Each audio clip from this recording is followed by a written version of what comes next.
కానీ బయటకు వచ్చాక ఏ ఒక్క కంటెస్టెంట్కి కౌశల్ లాంటి అంత పెద్ద స్టార్ హీరోకి వచ్చినంత క్రేజ్ వచ్చింది ఆ టైంలో. ఈరోజు కౌశల్ ఎక్కడ కనిపించట్లేదు. ఈరోజు సినిమా రిలీజ్ అవుతుంటే ఎంతమంది చూస్తారో తెలియదు, థియేటర్స్ రావట్లేదు, అలాంటి సిచ్యువేషన్కి వచ్చేస్తున్నారు అందరూ. ఈ బిగ్ బాస్ నుంచి బయటకు వచ్చాక ఫేమ్ ఎందుకు నిలబెట్టుకోలేకపోతున్నారు కంటెస్టెంట్స్? నాకు అనిపించింది జెన్యున్గా చెప్పమంట బ్రో, చెబితే కొంచెం ఓవర్ అనుకుంటారేమో. అందరూ చేస్తున్నది, అందరు కాదు 90% బిగ్ బాస్ కంటెస్టెంట్స్ బయటకు వచ్చిన తర్వాత చేస్తుంది. వాళ్ళని వాళ్ళు ఓవర్ థింక్ చేసుకుంటున్నారు. Over think in the sense వాళ్ళని ఓవర్ పొజిషన్లో చూసుకుంటున్నారు.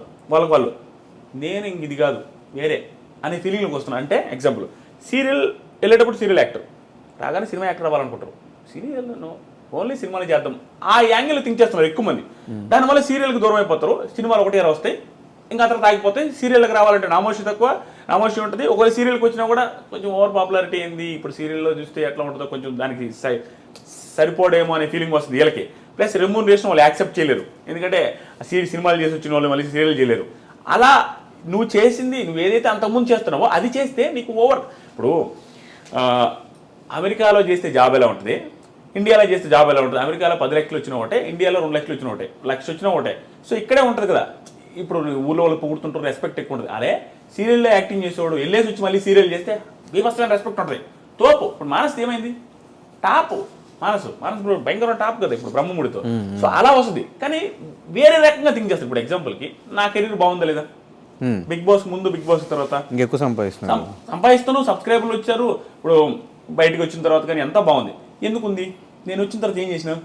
Big Boss reviews. అంతకుముందు ఏం చేసిన? Bigg Boss reviews. భయపడి రివ్యూస్ చేస్తే తిడతారనో, రివ్యూస్ చేస్తే ఏమంటారో అనేది ఏం లేదు. నా కెరీర్ మళ్ళీ అదే చేశాను కాబట్టి సక్సెస్ అయినా. సో నాకు అనిపించింది వాళ్ళని వాళ్ళు ఓవర్గా థింక్ చేసుకుని చాలా మంది ఇది కాదు ఇంకొకటి చేద్దాం అనేసి వెళ్ళిపోయి అది ఏది కాకుండా అవుతున్నారని నాకు అనిపిస్తుంది బ్రో నిజంగా. కానీ సీజన్ 7 బజ్ ఎందుకు చేయనన్నారు మీ దాకా వచ్చినప్పుడు? నా దాకా డైరెక్ట్గా రాలేదు, ఇండైరెక్ట్గా వచ్చింది. ఇండైరెక్ట్గా అంటే నేను ఒప్పుకోననే ఫీలింగ్ వాళ్ళకి ఉండింది. ఎందుకంటే నేను రెస్పెక్ట్తో చెప్తాను. నాకు హ్యూజ్ రెస్పెక్ట్ వాళ్ళు టీం మీద. నేను భయంకర రెస్పెక్ట్తో మాట్లాడతా వాళ్ళతో అందరితో. ఎందుకంటే అక్కడ నాది తెలిసిందే బ్రో, నా టైం రివ్యూస్ చేయాలి. మళ్ళీ ఈ సంవత్సరం వాళ్ళు రివ్యూస్ చేయొద్దంటారు. బిగ్ బాస్ బజ్ చేస్తే రివ్యూస్ చేయకూడదు. సో 2 సంవత్సరాలు రివ్యూస్ చేయకపోతే మీకు తెలుసు యూట్యూబర్గా ఎత్తిపోద్ది ఛానల్ మొత్తం. ఇంకా ఎంత చేసినా వ్యూస్ రావు.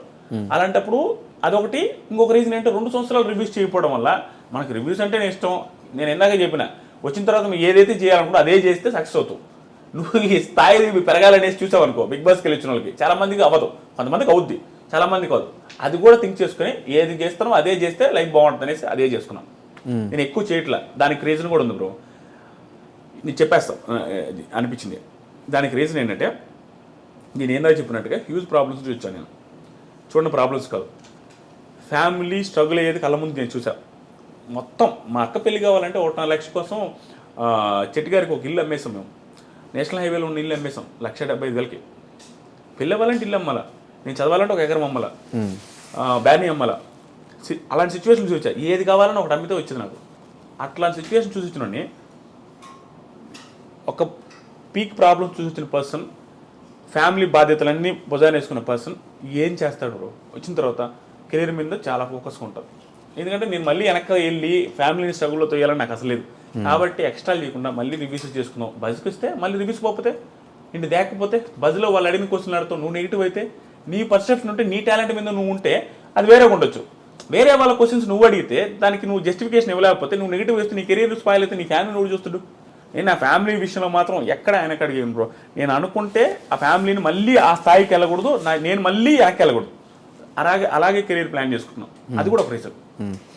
ఇంకో రీజన్ కూడా అనిపించింది నాకు, మేబీ బజ్కి తక్కువ డబ్బులు వస్తాయి, రివ్యూస్ చెప్పుకుంటే ఇంకెక్కువ డబ్బులు వస్తాయి. అది కూడా రీజన్.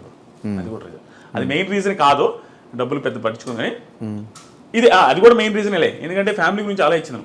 మళ్ళీ వెనక్కి వెళ్తామేమో, లేదు ఓవర్ యాక్షన్ చేసి మనకి సెట్ కాకపోవచ్చు బజ్జు. ఓవర్ యాక్షన్ ఎందుకు చేసుకుని లైఫ్ స్పాయిల్ చేసుకుని నాకు ఆ రోజులు గుర్తు చేసుకుని భయం, బాధ భయం వేస్తుంది బ్రో. ఏంది బ్రో అసలు? నేను చెప్తాను, నేను చెప్తే నాకు ఒకసారి అనిపిస్తుంది, నేను ఫిష్ తిన్నాను, ప్రాన్స్ తిన్నాను, మటన్ తిన్నాను. నాకు తెలియదు, ఎందుకంటే చిన్నప్పుడు తెచ్చేది మా ఇంట్లో, నిజంగా తెచ్చేది. ఫిష్, ప్రాన్స్, మటను మా ఇంట్లో ఎక్కువ తేరు, ఎక్కువగా అసలు తెచ్చినట్టు నాకు అసలు గుర్తులేదు. కాబట్టి నాకు అది అలవాట్లేదు, ఆ టేస్ట్ తెలియదు. కాబట్టి మటన్ స్మెల్ అంటే అమ్మ అది కంపురా అంట. ఎందుకంటే నాకు పడదు. ఎందుకంటే చిన్నప్పుడు తిని అలవాటు అయితే అది మనకు అలవాటు అవుతుంది. ఆ పొజిషన్ నుంచి వచ్చి ఏదైనా మనకి రావాలంటే చాలా కష్టపడ్డ రోజు లేదు కానీ నేనైతే బిల్డప్పే ఆ రోజు ఖర్చు పెట్టేవాడిని ఓవర్గా గాలిగా కానీ నా దగ్గర మా ఇంటి వాళ్ళ దగ్గర లేదు పీడించుకొని ఖర్చు పెట్టేది కానీ ఈరోజు ఆ ప్రాబ్లమ్స్ మళ్ళీ చూడాలంటే భయం అందుకే చాలా జాగ్రత్తగా ఉంటాం బ్రో భయంగా ఉంటాం